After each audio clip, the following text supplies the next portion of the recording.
Hey everyone, and welcome to Shuriken Skills, session number 16 in the Work Smarter Not Harder dojo with me, Tony Harmer, aka the Design Ninja. In this movie, we're going to kind of carry on from the file I was using last week in Shuriken Skills and do something with Content Aware Move. So in the previous Shuriken skill, you learnt how to use the Adobe Camera Raw filter to help make a better selection when there's lots of similarity in the tones. I'm just going to turn that layer off because at the moment the dog here is just a shade too far to the left and could do with being a bit closer to the owner, which of course would then move it out of the way of the pack. So with that layer selected, what I'm going to do is make a selection around that. Now you can use whatever tool you want. I happen to be using the Content Aware Move tool already, which you get to by tapping J on your keyboard and then long pressing on the tool in the toolbox there and choosing it. Or you can hold down Shift and tap J to cycle through all of the tools.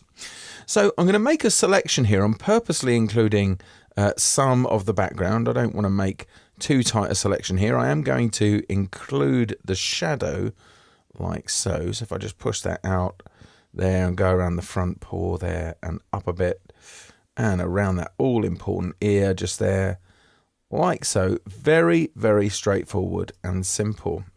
And then once that's selected with the Content Aware Move tool, I'm going to drag that across so it's a bit closer to the owner and perhaps down a shade as well to about there. I think that's a pretty good drop around about there. I could resize this if I want to. I'm just going to hold down Shift and make that just a little bit smaller there like so.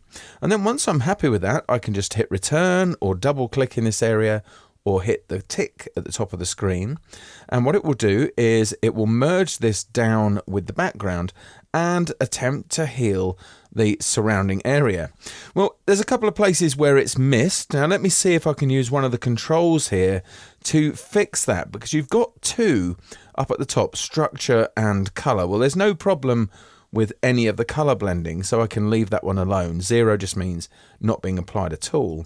But with structure, I can try pushing that up. I'm going to go all the way to 7 with that. It seems to have jumped that back. I think that's something just on my Mac at the moment. I'll try resizing that down and then just double click there again just to re-effect that at 7. So it's taking slightly longer, and you can see that the overall selection there around it and the healing is much, much better.